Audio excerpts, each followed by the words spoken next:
నమస్కారం వార్తలకు స్వాగతం. ముందుగా ముఖ్యాంశాలు. MP Vijayasai Reddy press meet, పలు అంశాలపై వివరణ.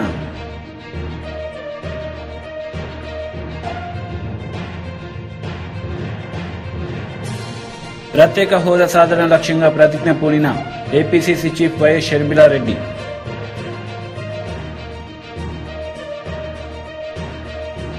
ప్రత్యేక హోదా సాధన లక్ష్యంగా ప్రతిజ్ఞ పూనిన ఏపీసీసీ చీఫ్ వైఎస్ షర్మిలారెడ్డి ప్రత్యేక హోదాపై భావోద్వేగపూరిత ప్రసంగం చేశారు.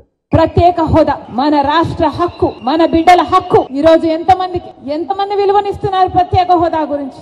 ఎంతమంది పట్టించుకుంటున్నారు ప్రత్యేక హోదా గురించి? అసలు ప్రత్యేక హోదా మన రాష్ట్రానికి వచ్చునుంటే ఈ పాటికి ఎక్కడ ఉండను మన రాష్ట్రం? 15 లక్షల కోట్ల రూపాయలు విలువ చేసే ప్రత్యేక హోదా వచ్చుంటే మన పోలవరం మనం కట్టుకోలేమా? మన రాజధాని మనం కట్టుకోలేమా? ఎంత మేలు జరిగిండు మన బిడ్డలకు. ఏ రాష్ట్రానికన్నా మన రాష్ట్రం ఎందుకు తక్కువ ఉండాలి? బాధ లేదా? ప్రత్యేక హోదా వచ్చునుంటే మన రాష్ట్రం ఎక్కడో ఉండుండే. రాజశేఖర రెడ్డి గారు మన రాష్ట్రం గురించి, మన రాష్ట్ర ప్రజల గురించి ఎంత ఆలోచన చేశాడు. ఉందా ఈ నాయకులకు ఆలోచన? చంద్రబాబు గారికి ఉందా? పోనీ జగనన్న గారు రక్తం పచ్చుకుని పుట్టారు కదా, ఉందా జగనన్న గారికి ఆలోచన? రాజశేఖర రెడ్డి గారు జలయజ్ఞంలో ప్రాజెక్టులు 54 ప్రాజెక్టులు మొదలు పెట్టాడు. ఆంధ్ర రాష్ట్రంలో 12 ప్రాజెక్టులు పూర్తి చేస్తే 42 ప్రాజెక్టులు ఇంకా అలాగే ఉంటే ఏమన్నాడు జగనన్న గారు? ఇదేనా మాట నిలబెట్టుకోవడం అంటే? మడమ తప్పకపోవడం అంటే? ఇచ్చిన మాటను మడత పెట్టారు కదా. మీరా రాజశేఖర రెడ్డి గారి వారసు? ఆలోచన చేయాలి. రాష్ట్ర ప్రజలందరూ కూడా ఆలోచన చేయాలి. ఈ రోజు వ్యక్తిగత కారణాల కోసం రాజశేఖర రెడ్డి బిడ్డ ఆంధ్ర రాష్ట్ర రాజకీయాలలో అడుగు పెట్టలేదు. వ్యక్తిగత రాజకీయాల కోసమే అయితే, వ్యక్తిగత కారణాల కోసమైతే రాజశేఖర రెడ్డి బిడ్డ 2019లోనే ఆంధ్ర రాష్ట్రంలో అడుగు పెట్టాల్సి ఉంది. కానీ ఈ రోజు ఆంధ్ర రాష్ట్రంలో రాజశేఖర రెడ్డి బిడ్డ అడుగు పెట్టింది అంటే ఎందుకు పెట్టింది? ఎందుకంటే ప్రత్యేక హోదా కోసం కనీసం పోరాడే వాళ్ళు కూడా లేకపోయారే. మనం పోరాడకపోతే ఆంధ్ర రాష్ట్రంలో ప్రత్యేక హోదా ఎప్పటికీ రాదు. కాబట్టి ప్రత్యేక హోదా ఇస్తానన్న ఏకైక వ్యక్తి రాహుల్ గాంధీ గారు. మొట్టమొదటి సంతకం రాహుల్ గాంధీ గారు ప్రత్యేక హోదా మీద పెడతానన్నారు. కాబట్టి ఆ మాట పట్టుకొని రాజశేఖర రెడ్డి బిడ్డ ఈ రోజు ఆంధ్ర రాష్ట్రంలో అడుగు పెట్టింది.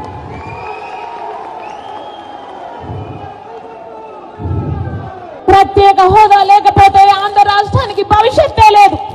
ప్రత్యేక హోదా లేకపోతే ఆంధ్ర రాష్ట్రం అభివృద్ధి చెందదు అని 10 సంవత్సరాలుగా చూశారు. మరి ప్రత్యేక హోదా మనకు లేకపోతే, ఆంధ్ర రాష్ట్రానికి జరగకపోతే మన బిడ్డలు ఎలా బతకాలి?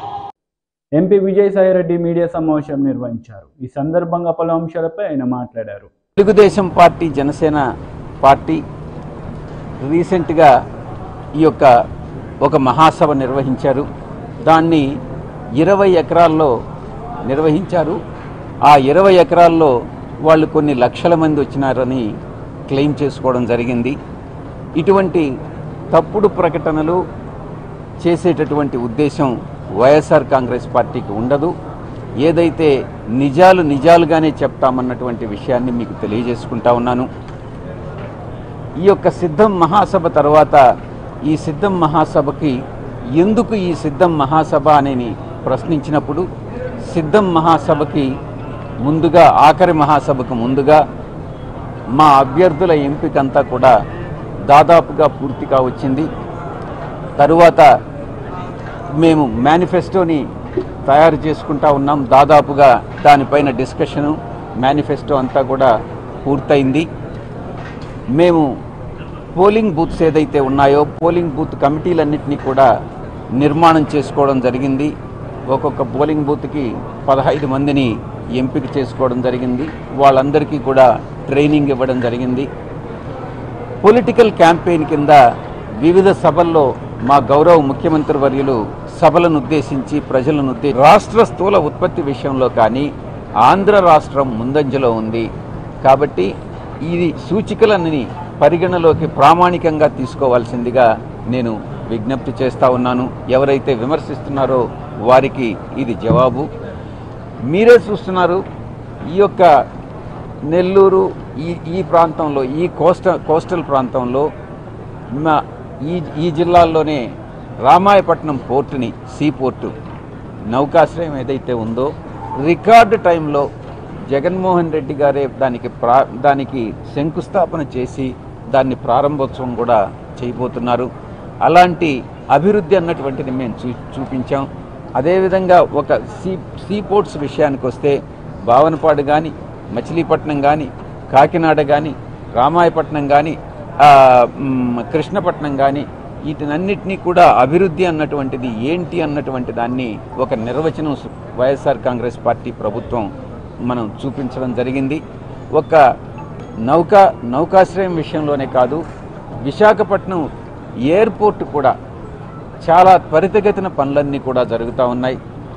చాలా ఇండస్ట్రీస్ అన్నీ కూడా, ఎన్నో పారిశ్రామిక సంస్థలు ముందుకొచ్చి ఆంధ్ర రాష్ట్రంలో సంస్థలను నెలకొల్పడం, ఫ్యాక్టరీలను నెలకొల్పడం జరుగుతూ ఉంది. దురుద్దేశపూర్వకంగా ప్రతిపక్షాలు చేస్తున్నటువంటి విమర్శ రాష్ట్రం అభివృద్ధిలో కుంటుపడింది అన్నటువంటి విషయాన్ని మనం విస్మరించాలి.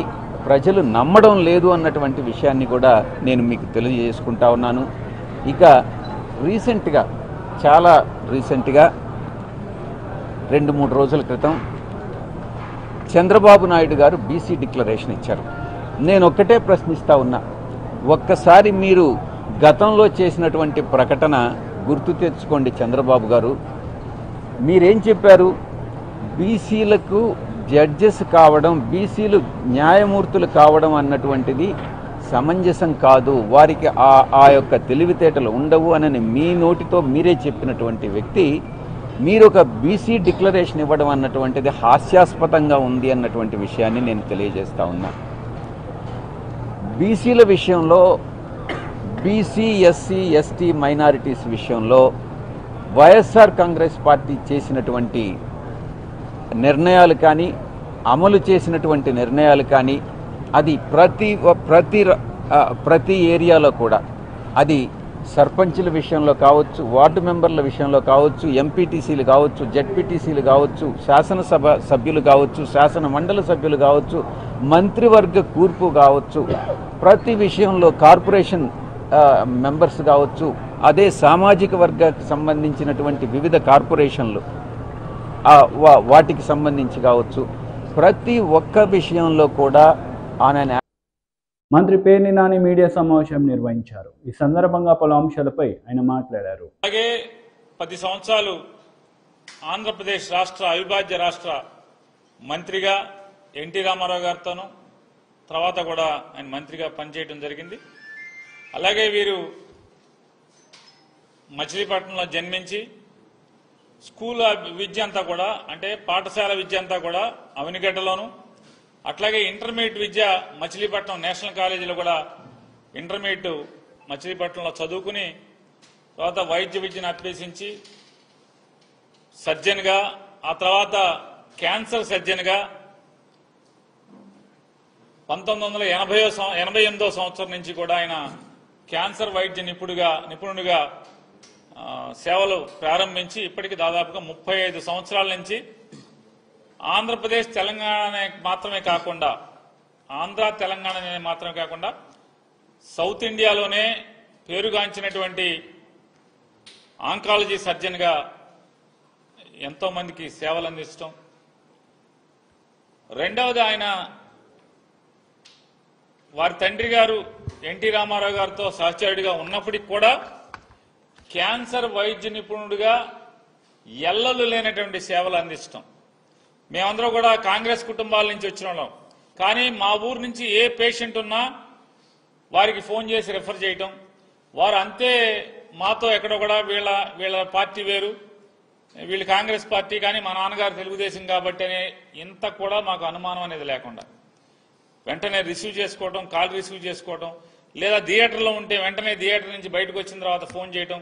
ఏంటి నాని ఫోన్ చేసావు సార్, మా ఊరు నుంచి పేషెంట్ వస్తున్నారు, రేపు పంపించమంటారు. పంపించి తప్పకుండా చూసి మళ్ళీ వెంటనే పేషెంట్ చూసి ఫోన్ చేయటం, ఇక మీ పేషెంట్కి ఈ రకమైనటువంటి పరిస్థితులు ఉన్నాయి, ఇలా చేద్దాం, లేదా ఆరోగ్యశ్రీలో పెడదాం.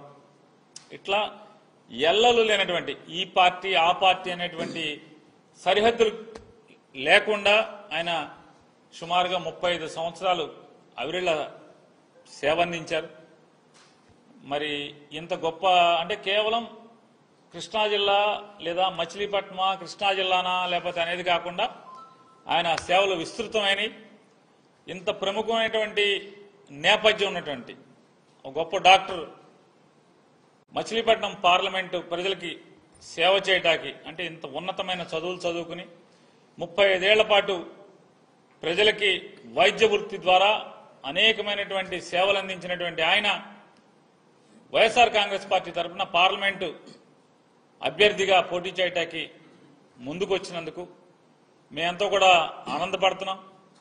ఒక మంచి అభ్యర్థిని పార్లమెంటుకి పోటీ చేయటానికి, అలాగే మేము వెళ్ళి మాతో పాటు ఎమ్మెల్యే ఓటు మాకు, అలాగే ఎంపీ ఓటు పలానా ఆయనకి చంద్రశేఖర్ గారికి వేయమని అడగటానికి కూడా మాకు కూడా ఉత్సాహం వచ్చేట్టు, 7 ఎమ్మెల్యే అభ్యర్థులకు కూడా ఉత్సాహం వచ్చేట్టుగా మంచి అభ్యర్థిని, ఇమేజ్ ఉన్నటువంటి అభ్యర్థిని, ఉన్నత చదువులు చదువుకున్నటువంటి అభ్యర్థిని, అట్లాగే విస్తృతమైనటువంటి విషయ పరిజ్ఞానం ఉన్నటువంటి భారతదేశం పట్ల, ఈ వ్యవస్థ పట్ల, ప్రపంచం పట్ల టీడీపీ పోలిట్ బ్యూరో సభ్యులు వర్ల రామయ్య మీడియా సమావేశం నిర్వహించారు. ఈ సందర్భంగా సీఎం జగన్ రెడ్డిపై ఆయన మండిపడ్డారు. అర్థం చేసుకోమని చెప్పి కూడా నా దళిత సోదరులకి, దళిత వ్యతిరేకండి అతను, దళితులు అంటే పడదు అతనికి. ఎందుకు ఆ రకంగా వ్యవహరిస్తున్నారు నాకైతే తెలియదు. నిన్న national human rights commission Vijayawada visit చేసింది. పోలీస్ కంట్రోల్ రూమ్లో కోర్టు నిర్వహించారు. ఏమి కామెంట్ చేశారు జగన్మోహన్ రెడ్డి గారు?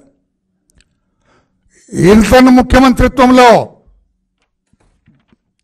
దళితుల మీద దాడులు విపరీతంగా పెరిగినాయి అన్నది నిజం కాదా? ఏం సమాధానం చెబుతున్నారు జగన్మోహన్ రెడ్డి గారు? మీరు ముఖ్యమంత్రిగా ఎన్నిసార్లు సమీక్ష చేశారు? 3 నెలలకు ఒకసారి సమీక్ష చేయాలా as chief minister of the state? దళితుల మీద అత్యాచారాల పైన ఏ ముఖ్యమంత్రి అయినా రాష్ట్రంలో 3 నెలలకు ఒకసారి సమీక్ష చేసి ఆ దళితుల గురించి ఆలోచన చేస్తారు. ఆ కేసులు ఎందుకు డిలే అవుతుంది, ఇన్వెస్టిగేషన్ డిలే అవుతుంది, కోర్టులో ఎందుకు విచారణ డిలే అవుతుంది, ఇవన్నీ కూడా సమీక్ష చేయాలా, ఒక డైరెక్షన్ ఇవ్వాలా ముఖ్యమంత్రి. కానీ ఈయన 5 సంవత్సరాల్లో ముఖ్యమంత్రిగా ఒక్కసారి కూడా ఆయన డైరెక్షన్ ఇవ్వలేదు. అది కూడా నిన్న అరుణ్ మిశ్రా గారు, chairperson of national human rights commission, comment చేశారు. ఆయన నైతిక విలువలు ఉంటే రాజీనామా చేసి వెళ్ళిపోవాలి. ఆయన రాజీనామా చేసి వెళ్ళిపోవాలి. ఆయన లేదు. వాళ్ళే కామెంట్ చేసినారు. అనంతబాబు ఎమ్మెల్సీ ఒక దళితుడిని చంపి డోర్ డెలివరీ చేసిన విషయాన్ని కామెంట్ చేశారు. దళితుల మీద ఈ రకంగా దాడులు జరుగుతున్నాయని ఈ ప్రభుత్వానికి సిగ్గు లజ్జ లేకుండా పోయింది. బరి తెగించి వ్యవహరిస్తుంది ఈ ప్రభుత్వం. మరి దళితుల విషయంలో బరి తెగించి వ్యవహరిస్తోంది. దీనికి సమాధానం ముఖ్యమంత్రి గారే చెప్పాలి. అంతెందుకు సోనీ సూద్ అంటే ఆయన సినిమా, సోనీ వుడ్ అని Andhra Pradesh public service commission member, ఒక దళిత వర్గానికి చెందిన వ్యక్తి. ఈ ముఖ్యమంత్రి జగన్మోహన్ రెడ్డి గారే ఆయన నియమించారు. ఆయన నిన్న కామెంట్ చేశాడు. ఆయన ఒక దళితుడిగా బాధపడుతూ ఉన్నా, ఈ ప్రభుత్వంలో ఎందుకున్నానని బాధపడుతూ ఉన్నా, ఏపీపీఎస్సీ కమిషన్ మెంబర్గా ఎందుకున్నానని నేను బాధపడుతూ ఉన్నా, దళితుల మీద విపరీతమైన దాడులు జరుగుతున్నాయి. మాస్క్ అడిగినందుకు డాక్టర్ సుధాకర్ని చంపారు. ఇసుక అక్రమ రవాణా జరుగుతుందంటే వరప్రసాద్ని పోలీస్ స్టేషన్లో శిరోముండనం చేశారు. దళిత మహిళను ఘోరంగా 4 కుర్రాళ్ళు వైసీపీ సింపథైజర్స్ మానభంగం చేశారు. మాస్క్ పెట్టుకోలేదని ఒక దళితుడు కిరణ్ కుమార్ని కొట్టి చంపారు. మద్యం కిక్కెక్కట్లేదు, నాసి రకం మద్యం ఇస్తున్నాడు జగన్మోహన్ రెడ్డి అన్నందుకు ఓం ప్రసాద్ను చంపేశారు. పశువులు కాసుకుంటున్న నాగమలక్ష్మి. జనసేన ఉమ్మడి కార్యాచరణపై టీడీపీ రాష్ట్ర అధ్యక్షులు అచ్చెన్నాయుడు మరియు Janasena PSC chairman Nadendla Manohar media సమావేశం నిర్వహించారు. ఈ సందర్భంగా పలు అంశాలపై వారు మాట్లాడారు. జరిపి కార్యకర్తల్లో నూతన ఉత్సాహాన్ని నింపిన విషయం కూడా ఈ సందర్భంగా తెలియజేస్తున్నాను. నిన్న లేదు మొన్న తెలుగుదేశం పార్టీ జనసేన కలిసి జైహో బీసీ కార్యక్రమం, ప్రతిదీ ఒక చరిత్ర, ప్రతిదీ ఒక రికార్డే. మొన్న జరిగినటువంటి జైహో బీసీలో ఇరు పార్టీ నేతలు చారిత్రాత్మకమైనటువంటి ఆంధ్రప్రదేశ్ చరిత్రలో ఆంధ్రప్రదేశ్ ఉన్నంత వరకు ప్రతి ఒక్క బలహీన వర్గాలకు చెందిన వ్యక్తి గుర్తుపెట్టుకునే విధంగా ఒక చారిత్రాత్మకమైనటువంటి బీసీ డిక్లరేషన్ కూడా రిలీజ్ చేసిన విషయాన్ని కూడా గుర్తు చేస్తున్నాను. తరువాత రెండు పార్టీ అధినేతలు నిన్న కూర్చొని రెండు పార్టీలు కలిసి ఒక కీలకమైనటువంటి బహిరంగ సభను నిర్వహించాలని చెప్పి నిర్ణయం తీసుకున్నాం. ఆ బహిరంగ సభ ఈ నెల 17వ తారీఖున చిలకలూరిపేటలో నిర్వహించి అతి భారీ సభని చేయాలని చెప్పి రెండు పార్టీలు కూడా నిర్ణయించాయి. ఆంధ్రప్రదేశ్ చరిత్రలో రేపు 17వ తారీఖు జరుగుతున్నటువంటి ఉమ్మడి సభ రాజకీయ చరిత్రలో మరొక చారిత్రాత్మకమైనటువంటి ఘట్టానికి ఒక వేదిక అవుతుందని చెప్పి ఈ సందర్భంగా తెలియజేస్తున్నాను. ఆ సభలో సూపర్ 6కి సంబంధించి కీలకమైనటువంటి ప్రకటన చేయబోతున్నాం. తెలుగుదేశం పార్టీ జనసేన ఉమ్మడి మేనిఫెస్టోతో పాటు భవిష్యత్ ప్రణాళికలు కూడా ఆ సభలో ప్రకటించబోతున్నాం. ఆ సభకి టార్గెట్ 10 లక్షల మంది తెలుగు తమ్ముళ్ళు జన సైనికులు హాజరవుతారు అని చెప్పి నిర్ణయం తీసుకున్నాం. ఈ చిలకలూరిపేట సభ చరిత్ర సృష్టించడం ఖాయమవుతుంది. జన ప్రబంధనానికి సభ ఒక వేదిక అవుతుందని చెప్పి ఈ సందర్భంగా తెలియజేస్తూ ఆంధ్రప్రదేశ్ ప్రజల అభివృద్ధి సంక్షేమానికి బడుగు బలహీన వర్గాల సాధికారతకు ఈ సభ వేదికగా ఉండి కార్యాచరణ ప్రకటిస్తున్నామని చెప్పి సందర్భంగా తెలియజేస్తూ అందుకే ప్రజలందరికీ ఈ సందర్భంగా కోరుతున్నాం, స్వచ్ఛందంగా ఆ సభకు రావాలి. తెలుగుదేశం పార్టీ జనసేన శ్రేణులకి విజ్ఞప్తి బట్టి క్షేత్రస్థాయిలో ఉన్న మా నాయకత్వం ఆ రోజున ఎక్కడ కూడా వెనకడుగు వేయకుండా పోరాటం చేశారు కాబట్టే ఆ సభని ఆ విధంగా విజయవంతం చేయగలిగాం. నిన్న రాత్రి పోలీసుల వ్యవహార శైలి చాలా ఆశ్చర్యం కలిగించింది. ఆ అపార్ట్మెంట్లో నివసిస్తుంది మా పార్టీ అధ్యక్షులు పవన్ కళ్యాణ్ గారి భద్రతా సిబ్బంది, జనసేన పార్టీ మీడియా విభాగం సిబ్బంది. కేవలం కుట్రపూరితంగా ప్రీ ప్లాన్డ్గా వీళ్ళని భయభ్రాంతులు చేయాలని, వీలైతే ఏదో ఒక వస్తువు ఒకటి పెట్టి వారిపైన కేసు పెట్టి తీసుకువెళ్ళి ఇబ్బంది పెట్టాలని ఆలోచనతోటి గోడలు దూకి మరీ పోలీసులు వాచ్మెన్ని వెపన్తో బెదిరించి రూములోకి వచ్చి సోదా చేశారంటే ఏ విధంగా వీళ్ళు ప్రయత్నం చేస్తున్నారో రాష్ట్ర ప్రజలకు అర్థం కావాలి. అసలు ఇంత ఆలోచన ఎందుకు వచ్చింది మీకు? అసలు ఖచ్చితంగా రాబోయే రోజుల్లో తెలుగుదేశం పార్టీ జనసేన పార్టీ కలిసికట్టుగా ఒక అద్భుతమైన ప్రభుత్వాన్ని మేము ఏర్పాటు చేయబోతున్నాం. ప్రధానమైన అంశం ప్రభుత్వం ఏర్పాటు చేసిన తర్వాత law and order, rule of law అనేది అందరికీ సమానంగా వర్తించేటట్టు ప్రతి ఒక్కరిలోనూ ఒక ధైర్యం నింపే విధంగా, ఒక భరోసా ఇచ్చే విధంగా పరిపాలించాలి. కానీ పోలీస్ యంత్రాంగాన్ని మీరు కేవలం ప్రతిపక్ష నాయకుల్ని, ప్రతిపక్షంలో ఉన్న ప్రతి ఒక్కరిని కూడా భయపెట్టించాలని మీరు చేస్తే ఆ ప్రయత్నం విఫలమవుతుంది తప్ప మరొకటి లేదు. ముక్త కంఠంతో ప్రజాస్వామ్యంలో ఉన్న ప్రతి ఒక్కరు కూడా ఎవరైతే ప్రతిరోజు ప్రేమించుకుంటారో మన రాజ్యాంగాన్ని, మన భారతదేశాన్ని, నిన్న రాత్రి చేసిన ఈ దుర్మార్గమైన ఆలోచన, ఈ పద్ధతిని మనందరం కూడా ఖండించాలి. తెలుగుదేశం పార్టీ నాయకులు అచ్చెన్నాయుడు గారిని, వాళ్ళ పార్టీని నేను మనస్ఫూర్తిగా ధన్యవాదాలు తెలుపుకుంటున్నాను. రాష్ట్ర వ్యాప్తంగా కూడా చాలామంది మా జనసేన పార్టీలో రాత్రంతా కూడా ఎంతో అలజడితోటి ఏమైపోయింది, ఈ కారణాలు ఏంటనేది ఎవరికి దగ్గర కూడా సమాధానం లేకపోక ఇబ్బందులు పడే పరిస్థితి తప్పకుండా నేను రాత్రి జరిగింది. అయినా కానీ ఏ ఒక్కరు కూడా, ఎందుకంటే జనసేన పార్టీ చాలా నిజాయితీగా నిలబడుతుంది కాబట్టి వీళ్ళు చేసిన సోదాలు భయపెట్టించడానికి చేసిన ప్రయత్నాలు, వీలైతే కేసులు పెట్టాలని బెదిరించడానికి. జనసేన అధ్యక్షులు పవన్ కళ్యాణ్ సమక్షంలో చిత్తూరు ఎమ్మెల్యే ఆరణి శ్రీనివాసులు జనసేనలో చేరారు. ఈ సందర్భంగా పవన్ కళ్యాణ్ ప్రసంగించారు. కొంతమంది చేతిలోకి అధికారం ఉండిపోద్ది. మనలో మనం కొట్టుకుంటా ఉన్నాం, మనలో మనం విడిపోతా ఉన్నాం.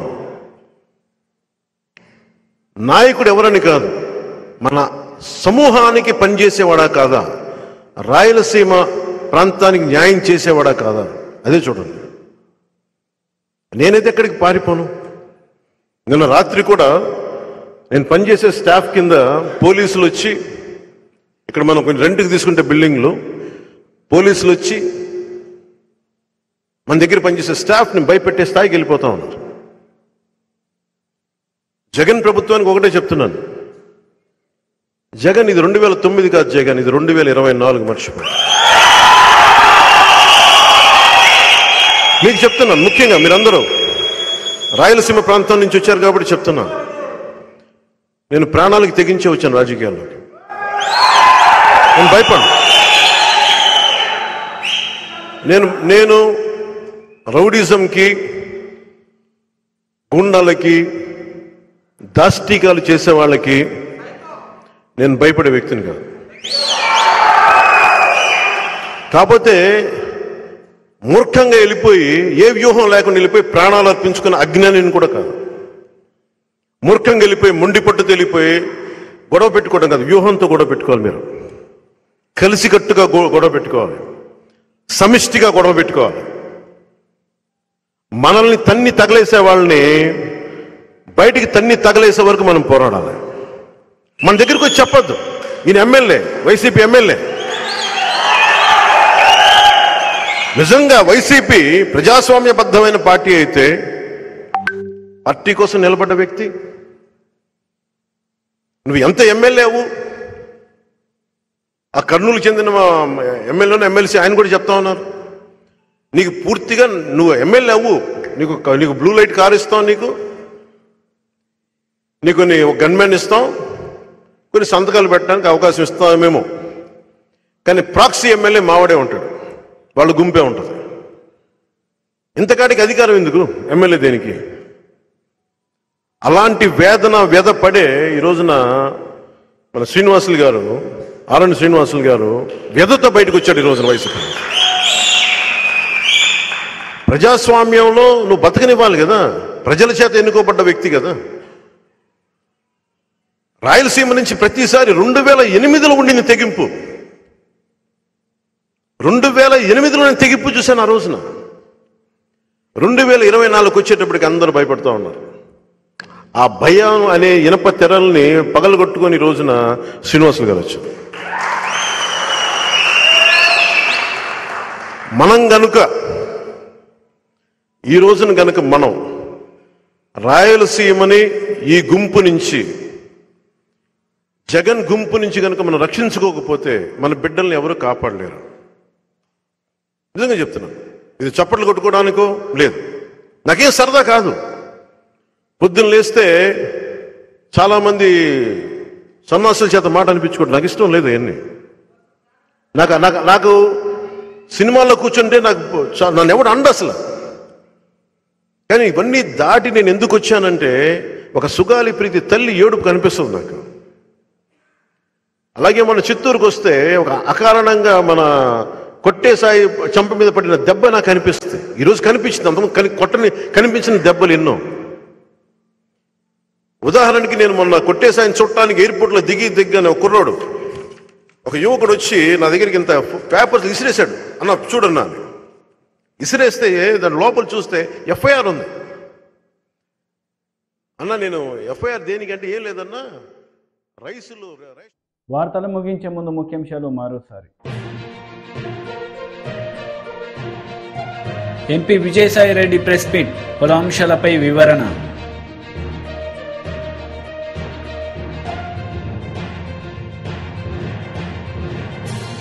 ప్రత్యేక హోదా సాధన లక్ష్యంగా ప్రతిజ్ఞ పూనిన ఏపీసీసీ చీఫ్ వైఎస్ షర్మిలారెడ్డి.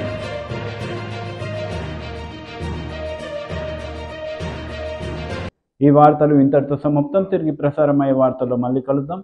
అంతవరకు సెలవు. నమస్తే.